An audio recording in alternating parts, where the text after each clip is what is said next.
इन नरकों का वर्णन करते हुए पहला जो नरक बताया, चोरी करने वाला व्यक्ति ऐसे तामेश्वर नाम के नरक में जाता है। और इसको क्या दुख मिलता है? इसे दुख मिलता है, इसकी आंखें फूट दी जाती हैं। अब आप एक बात बताओ, जिसे आत्मा अजर और अमर है, नैनम छिंदत शस्त्राणि नैनम दाहक पावक,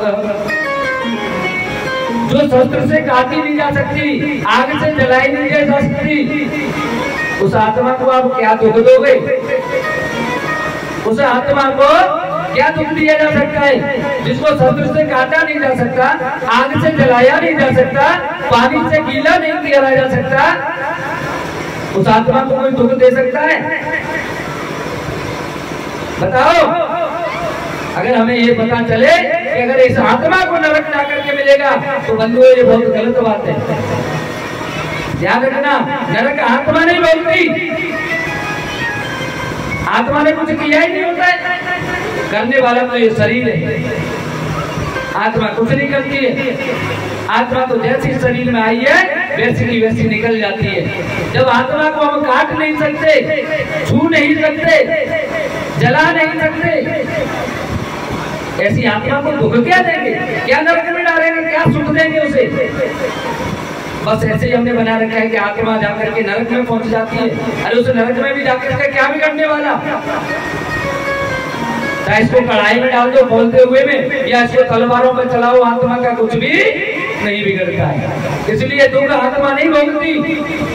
अगर ये कर्म शरीर करता है तो भोग भी शरीर को ही भोगने पड़ता है। पहला तामेश्वर नाम का जो नरक मिला, उसमें क्या हुआ? जिसने भी चोरी की, चोरी व्यक्ति कब करता है? जब उसको कोई चीज अच्छी लगती है तभी तो चोरी करेगा, कोई खराब चीज की चोरी नहीं करेगा। किसी का गोबर का जोत कहीं पड़ा हो तो उठा ले जाएगा, पड़ा रहने तो क्या करना अपने, लेकिन वहीं पर अगर 10 रुपए पड़े होंगे तो उठा लाएंगे। ऐसे अच्छी चीज और दिखती है अच्छी चीज आंखों से, चोरी व्यक्ति तभी करता है जब उसको अच्छा लगता है। एक व्यक्ति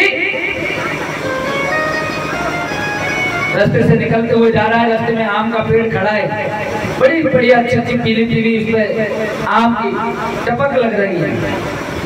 आंखों ने देखा लेकिन वहां गई नहीं, बस देखा, मन मचल गया कि खानी चाहिए टपक, बहुत अच्छी टपक है। जिसने देखा वो गई नहीं, गए तो कैसे? पैरों से, पैर चल करके वहां पहुंच गए, और जो चल करके गए उन्होंने आम तोड़े नहीं। आम तोड़ेगा कौन? पैर तो तोड़ने से नहीं। जिसने देखा वो गई नहीं, और जो गए उन्होंने तोड़े नहीं। तोड़े किसने? हाथों में। जिसने देखी वो गए नहीं, और जिसने जो गए उन्होंने तोड़े नहीं। जिन्होंने तोड़े उसने खाए नहीं। खाया किसने? मुंह ने। और जिसने खाया उसने रखा नहीं अपने पास। मुंह रखता है क्या किसी चीज को? मुखिया मुखसो चाहिए, खान पान सब एक। मुंह तो ऐसा है सबके लिए एक समान खाता है। खाया मुंह ने, और खाने के बाद उसने अपने पास नहीं रखा, कहाँ भेज दिया? पेट में। देखा वो गया नहीं, गया उसने तोड़े नहीं, तोड़े उसने, जिसने फल तोड़े खाया नहीं, खाया उसने रखा नहीं, और जिसने रखा उसकी गलती क्या थी बेचारे? वहां तो पहुंचना था, अचानक से आ गया खेत वाला।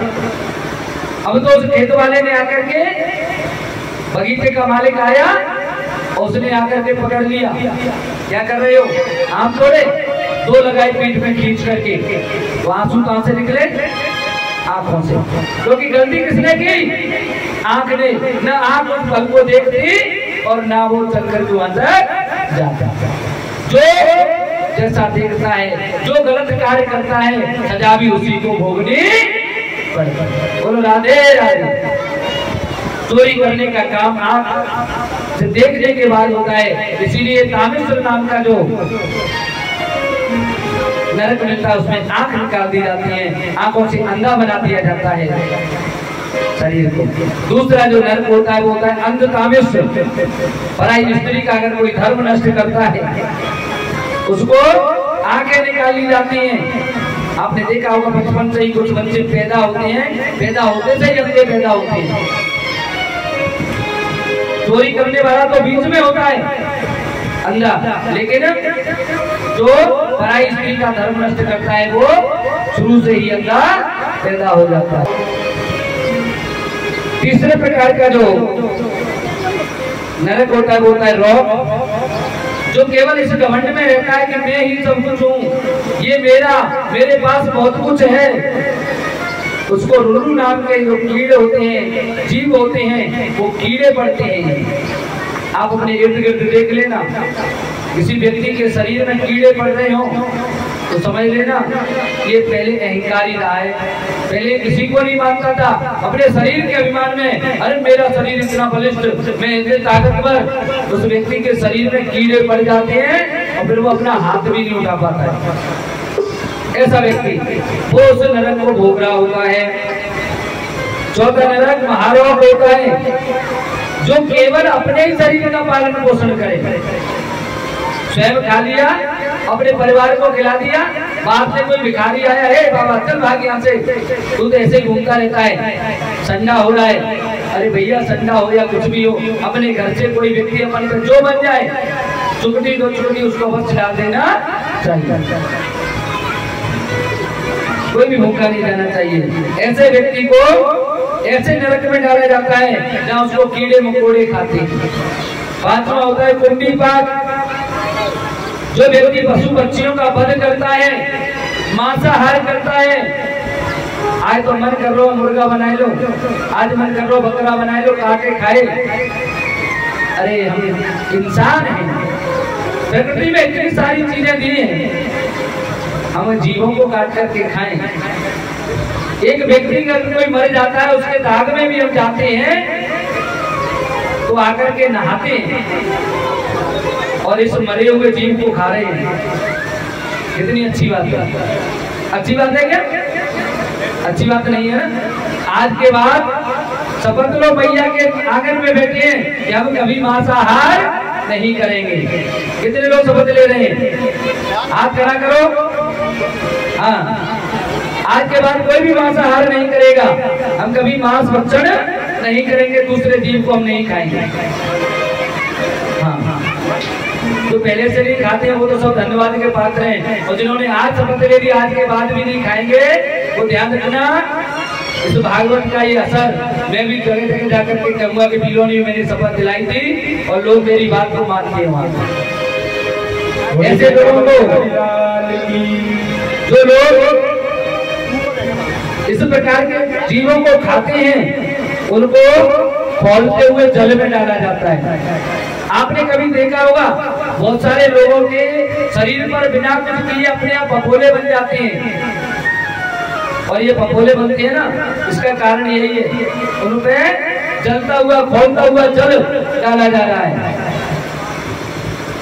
इसलिए हमें कभी भी इस प्रकार का कार्य नहीं करना जिससे कि हमारे ये जीवन नष्ट हो और अगला जीवन भी नष्ट हो जाए। भगवान की देवी मैया की। आगे कहने लगे हे राजा, छठवां जो नरक है वो होता है काल सूत्र। इस नरक में वो व्यक्ति जाते हैं जो कि पिता ब्राह्मण या देवता हो, शूद्रो हो, जो पिता की बात नहीं मानते,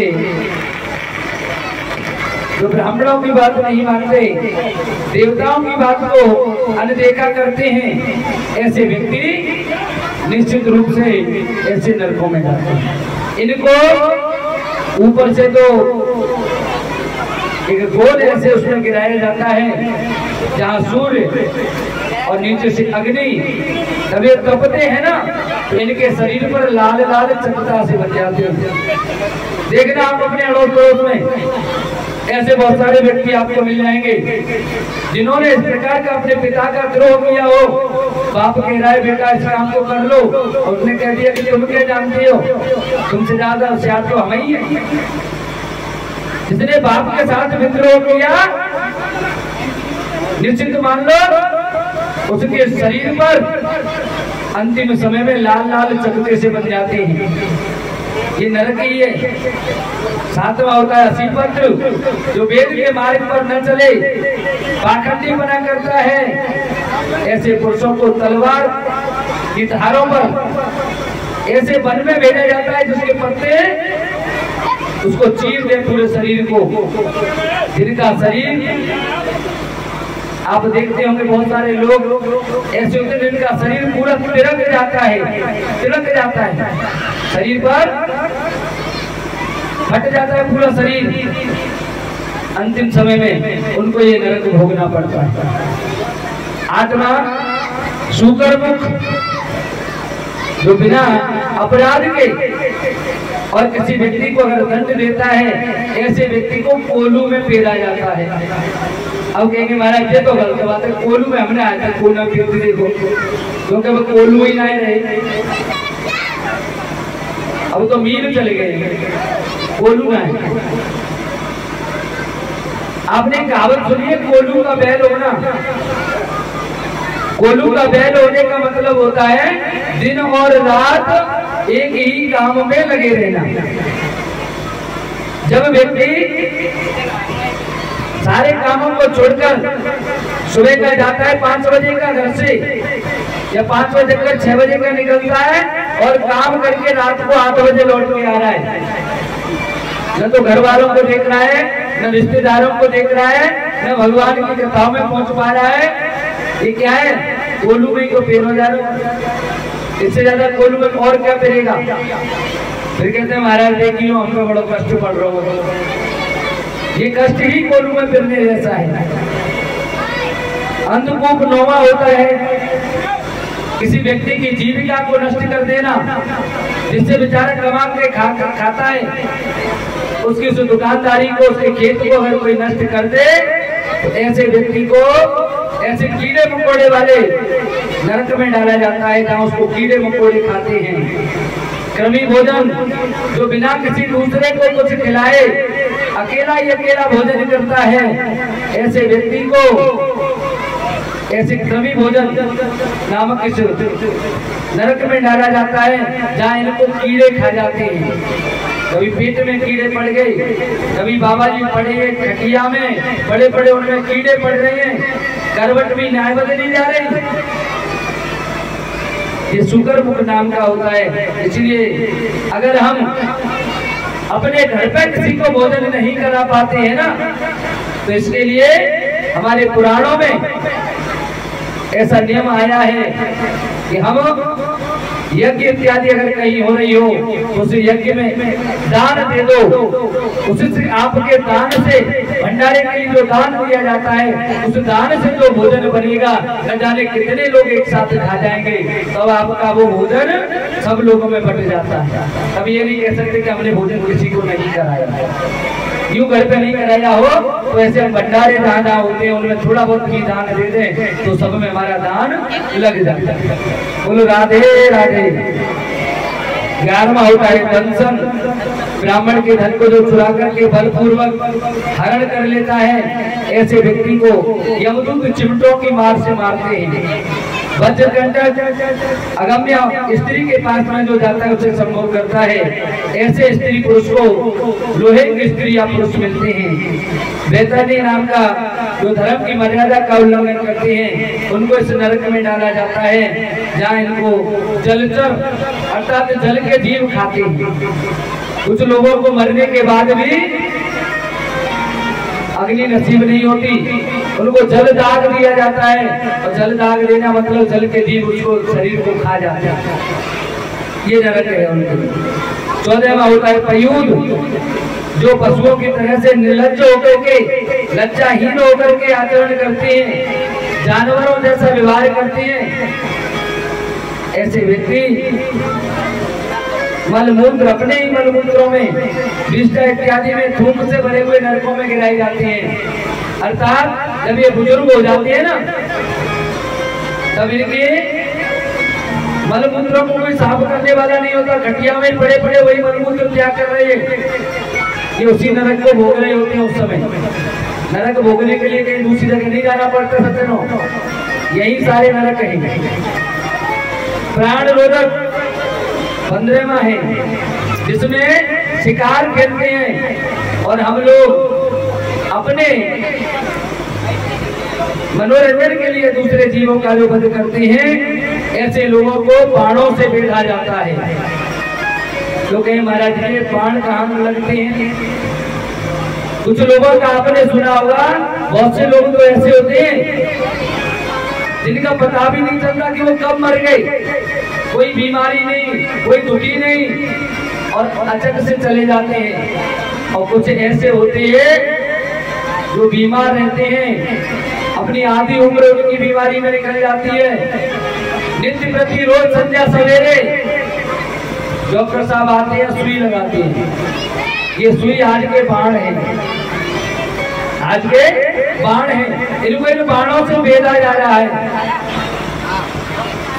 इसलिए नरक भोग रहे हैं। 16वां होता है विसंसन, जो यज्ञ करने के बहाने जीवों की हत्या करते हैं, बलि चढ़ा रहे हैं साहब। ऐसा बलि करने वाले लोगों को गणासों से काटा जाता है। किसी को देखा है आपने गणासों से काटते हुए नरक में? नहीं देखा हो तो अभी दर्शन करा देता हूँ। किसी का ऑपरेशन होते हुए देखा है?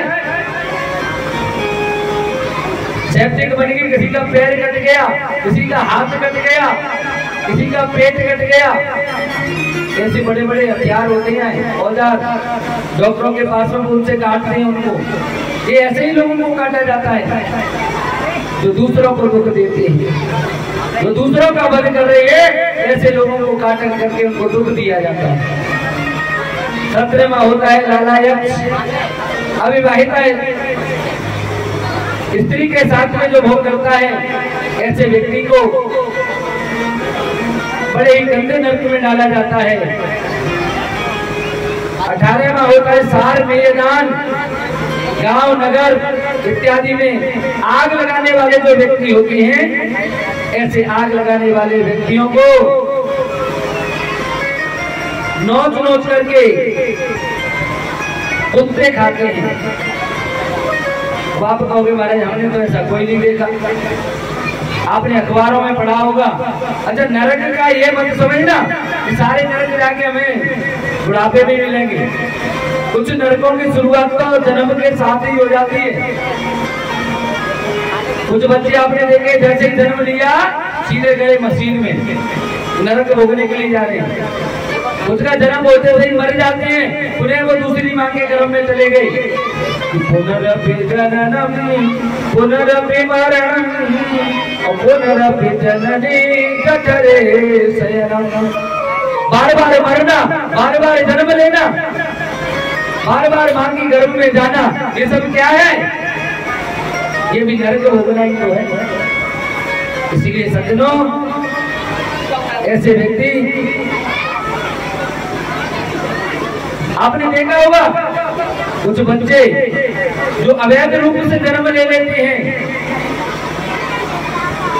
माँ उनको जन्म देना नहीं चाहती, लेकिन क्या करें, परिस्थिति बस हो जाती है, उनको झाड़ियों में पटक आती है। सुबह देखा तो कुत्ते नोच रहे हैं, अखबारों में कई बार ऐसी सूचनाएं आती हैं, भला शहर में भला झाड़ी के पास में कुत्ते नोच रहे थे, एक बालिका मिली, कभी कोई बालक का शव मिला। ये तो ऐसी जो चीजें मिलती है ना, ये इसी नरक को भोग रहे होते हैं। इसलिए हमें ऐसे कर्म नहीं करने चाहिए। 19वां होता है अभिची, जो दूसरे की झूठी गवाही देता है। पता नहीं हमें कुछ भी, किसी ने क्या कर्म किए, लेकिन फिर भी हमने झूठी गवाही दे दी, तो हमको इस प्रकार का नरक भोगना पड़ता है। 20वां होता है अधपान, जो मदिरा पान करते हैं उनको कर्म लोहा बनाया जाता है। 21वां छार कर्म, इसमें जो स्वयं को केवल श्रेष्ठ मानता हो, केवल स्वयं को श्रेष्ठ मानने वाला व्यक्ति इस नरक को भोगता है। यहाँ इसको उल्टा लटकाया जाता है।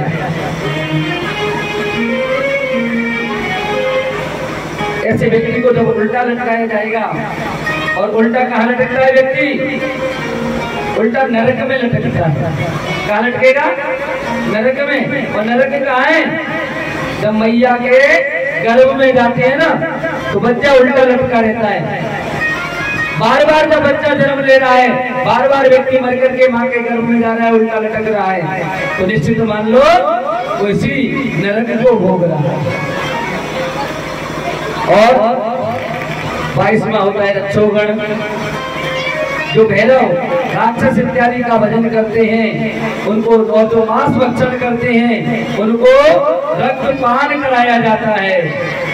सज्जनों, मेरी एक एक बात पर ध्यान रख लेना।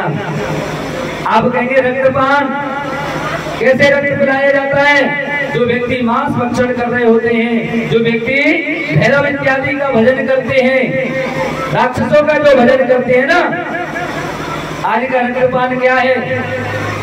खून की कमी आ गई, बोतल लटक रही है खून की, बोतल पर बोतल चढ़ रही है, 4 बोतल चढ़ गई, 5 बोतल चढ़ गई, लेकिन कमी नहीं पूर्ति है रही। ये रक्तपान करना ही तो है, यही तो रक्तपान हो रहा है। कहीं दूसरी जगह नरक नहीं है मित्रों, सारे नरक यही है। रक्तपान भी हम यही कर रहे हैं इसी युग में, इसी जन्म में कर लेते हैं। इसलिए हमको विशेष ध्यान रखना चाहिए। 23वां होता है शूल प्रेत। इसमें जो पक्षियों को, जीव जंतुओं को पकड़कर पालने के बहाने उनको भूखा प्यासा रखता है, ऐसे लोगों को इस नरक में डाला जाता है। और 24वां होता है दंत सूचक। इसमें उग्र या जो क्रोधी स्वभाव के लोग होते हैं उनको 5 मुख वाला सर्प हमेशा खाता रहता है। और 5 मुख वाला सर्प, 5 मुख क्या है? ये 5 कर्मेंद्रियां हैं। ये 5 कर्मेंद्रियां हमेशा उसको अपने मकर जाल में फंसाए रखती हैं। ये हमेशा उसको इस जंजाल से निकलने नहीं देती। ये इनका नरक है। और कुछ नरकों का वर्णन अन्य ग्रंथों में आता है। बोले बाल कृष्ण भगवान की जय। इस प्रकार से हम जैसे कर्म करते हैं वैसा ही फल प्राप्त करते हैं। इसीलिए हमको भगवान का भजन करते